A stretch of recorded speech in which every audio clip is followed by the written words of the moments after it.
Good evening friends. चलिए देखते हैं कल निफ्टी बैंक निफ्टी में क्या हो सकता है, क्या होगा मेरा प्लान कल के दिन के लिए, कब और कौन से डायरेक्शन में हम निफ्टी बैंक निफ्टी को ट्रेड कर सकते हैं। साथ ही एक दो स्टॉक भी है मेरे वॉच लिस्ट पर जो कि मैं आप लोगों के साथ शेयर कर दूंगा।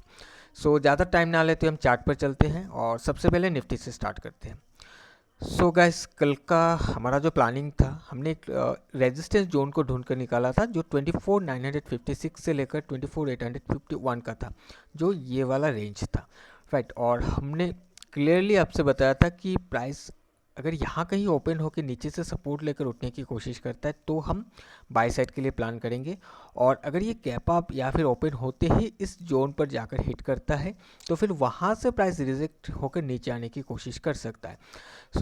आज के दिन अगर आप देखोगे तो इसका ओपनिंग ही रेजिस्टेंस जोन पर हुआ, और रेजिस्टेंस जोन पर ओपन होने के बाद प्राइस फिर घूमकर उठ नहीं पाया।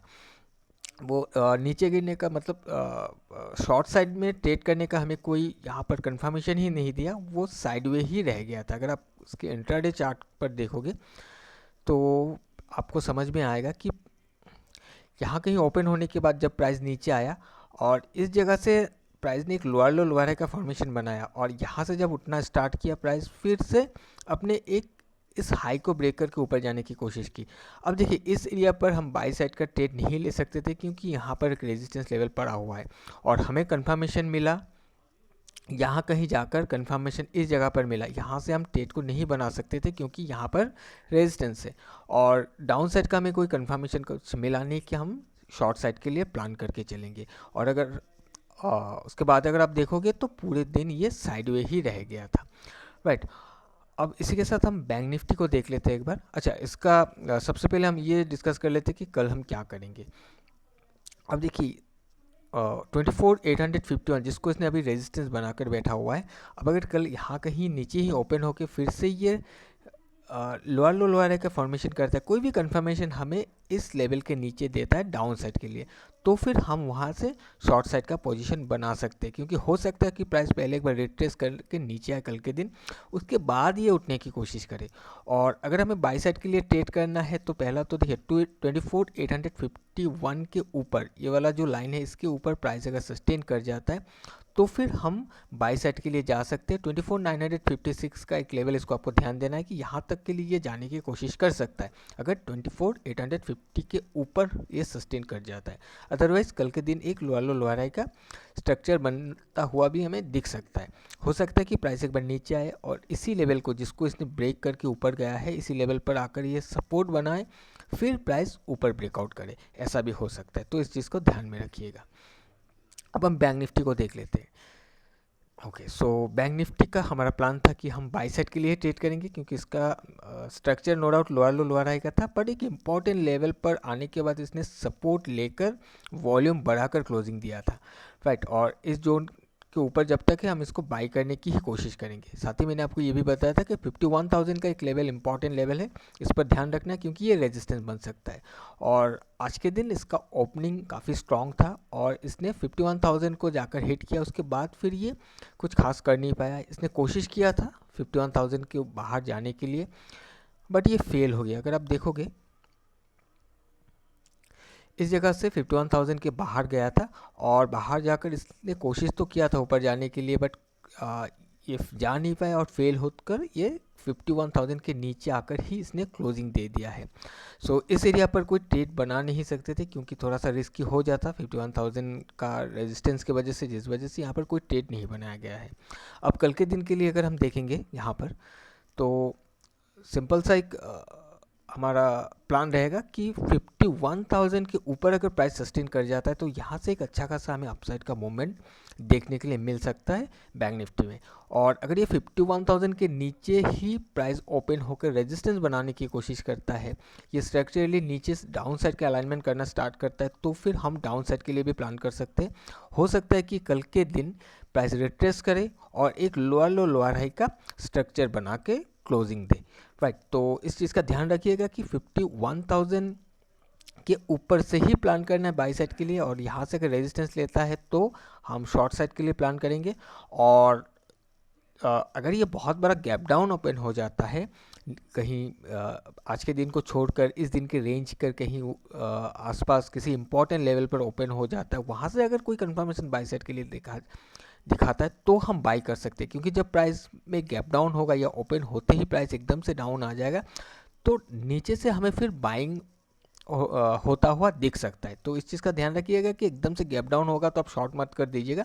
गैप डाउन के बाद अगर ये उठने की कोशिश करता है तो फिर हम बाई साइड के लिए जाएंगे, क्योंकि हो सकता है फिर से वो 51,000 को अप्रोच करने के लिए जाने की कोशिश करे। ओके, सो आई होप कि आपको ये समझ में आया होगा कि कैसे आपको प्लान करना है निफ्टी और बैंक निफ्टी में। सिंपल सा प्लानिंग जो है मेरा, मैंने आपको साथ वो शेयर कर दिया है। अब चलिए हम स्टॉक को देख लेते हैं। जो कि हमारा पहला जो स्टॉक है वो रिलायंस है हमारे वॉच लिस्ट पर, और रिलायंस का इम्पॉर्टेंट लेवल 986 का है, जहाँ पर इस दिन इसने गैप अप के साथ मतलब इस लेवल के ऊपर जाकर ओपन होकर यहीं पर क्लोज दिया था। इस दिन भी यहाँ पर ही था, इस लेवल को सपोर्ट बनाने की कोशिश कर रहा है। आज वॉल्यूम बढ़ाकर गिरने की कोशिश किया, बट इस लेवल को जैसे ही हिट किया इसके ऊपर जाकर क्लोज हो गया। तो जब तक प्राइस इसके ऊपर है और अगर आपको कंफर्मेशन मिलता है तो बाई साइड के लिए इसको प्लान किया जा सकता है।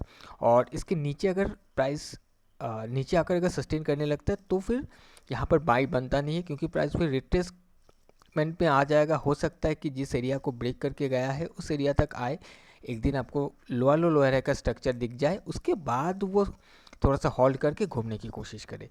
तो फिलहाल के लिए प्लान ये करना कि 2986 के ऊपर अगर हमें सस्टेन होता हुआ दिखता है, कंफर्मेशन मिलता है, तो हम बाई साइड के लिए जा सकते हैं। नेक्स्ट बजाज फाइनेंस है हमारे पास, और बजाज फाइनेंस को अगर आप देखोगे तो उसका बहुत ही एक इम्पॉर्टेंट लेवल जो कि है 6750 पर, एक की रेजिस्टेंस पर अभी ये ट्रेड कर रहा है। इसको हिट करके यहाँ पर क्लोजिंग दिया हुआ है। स्ट्रक्चरली अगर देखोगे तो हायर लो का स्ट्रक्चर है। यहाँ पर वॉल्यूम बढ़ाकर इस लेवल पर एक इसके हाई पर भी एक रेजिस्टेंस बना लिया है। तो अगर कल के दिन 6750 का जो लेवल है इसके ऊपर ओपन होके सस्टेन कर जाता है, कंफर्मेशन देता है, तो फिर एक अच्छा खासा मूवमेंट हमें बजाज फाइनेंस में देखने के लिए मिल सकता है। और अगर ये इसको फेल कर देता है 6750 को, इसके नीचे ओपन होकर इसको फिर से रेजिस्टेंस बनाता है या फिर इसके नीचे कोई रेजिस्टेंस बनाकर गिरने की कोशिश करता है, तो फिर प्राइस रिट्रेसमेंट में आ जाएगा। और अगर आप चाहो तो रिट्रेसमेंट का ट्रेड भी बना सकते हो, जो कि 6678 तक आने की कोशिश कर सकता है, राइट। क्योंकि यहाँ पर एक इम्पॉर्टेंट रेजिस्टेंस बना था जिसको इसने ब्रेक करके ऊपर गया था वॉल्यूम के साथ। अब हो सकता है इस लेवल को फिर से रिटेस्ट करने के लिए आए, उसके बाद फिर ये घूमने की कोशिश करे। तो ध्यान रखिएगा 6750 का इम्पॉर्टेंट लेवल है, इसके ऊपर सस्टेन करेगा तो बाई का प्लान करना है। और अगर आप रिट्रेसमेंट का ट्रेड करना चाहते हो, अगर प्राइस नीचे कहीं ओपन होता है, रेजिस्टेंस बनाता है, तो आप रिट्रेसमेंट के लिए भी ट्रेड करके जा सकते हो। अब JSW स्टील मेरे पास बाई साइड के लिए है, और 927.75 का एक इम्पॉर्टेंट लेवल है, जिस लेवल के ऊपर जाकर इसने क्लोजिंग दिया है। अब देखिए यहाँ पर वॉल्यूम नहीं है, आज यहाँ पर बाहर गया बट वॉल्यूम नहीं है। अब यहाँ पर फिर भी अगर आप स्ट्रक्चरली चीज़ों को देखोगे, ये लेवल जो 927 का लेवल इम्पॉर्टेंट एक रेजिस्टेंस लेवल है, जिसका यहाँ पर अगर देखोगे जब प्राइस नीचे से ऊपर गया था, इस लेवल को हिट किया, हिट करने के बाद प्राइस में डाउन साइड का मूवमेंट हमें देखने के लिए मिला है। उसके बाद फिर प्राइस यहाँ कहीं से सपोर्ट बनाकर फिर प्राइस ऊपर गया, अब फिर से यहाँ पर जैसे ही हिट किया इसके नीचे आकर क्लोज हो गया। अब इस जगह पर रेजिस्टेंस ले रहा था प्राइस, राइट। प्राइस जैसे ही जा रहा है यहाँ से शॉर्ट कर दिया जा रहा था। अब आज के दिन ये इसके ऊपर जाकर क्लोज हो गया, तो कहीं ना कहीं हमें ऐसा लग रहा है कि सेलर का शायद यहाँ पर सेलिंग करना बंद कर दिया है।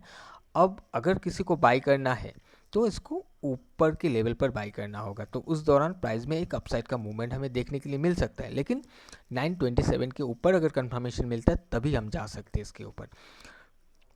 तो ये 3 स्टॉक है मेरे पास कल के दिन के लिए। सो आप अपने हिसाब से भी इसको एनालाइज कर लीजिएगा। अगर और दूसरा कि कंफर्मेशन अगर मिलता है तभी ट्रेड कीजिएगा, ऐसे नहीं है कि इस लेवल पर आते ही आप इसको बाई साइड के लिए ट्रेड कर दो या डाउन साइड के लिए ट्रेड कर दो, ऐसा करना नहीं है। प्राइस को देखना है, समझना है, लेवल पर आने के बाद या लेवल के ऊपर किस तरीके से ये रिएक्ट कर रहा है, किस कंफर्मेशन आपको दे रहा है कि नहीं, ट्रेंड कंफर्म कर रहा है कि नहीं, सारी चीज़ों को देखने के बाद ही आपको एक एंट्री फाइंड करना है और फिर आपको उसमें एक ट्रेड को एग्जीक्यूट करना है। Okay, so friends, I hope कि आपको समझ में आया होगा कल का क्या है मेरा प्लान और कौन कौन के स्टॉक को हम कौन से डायरेक्शन में ट्रेड करना चाह रहे हैं। राइट, तो कुछ भी कन्फ्यूजन है तो आप मुझे कमेंट करके बता सकते हो, मैं कोशिश करूँगा आपको आपके सवाल का जवाब देने के लिए। तो आज के लिए इतना ही, हम मिलेंगे किसी और एक नए वीडियो में। Till then bye bye and safe trading.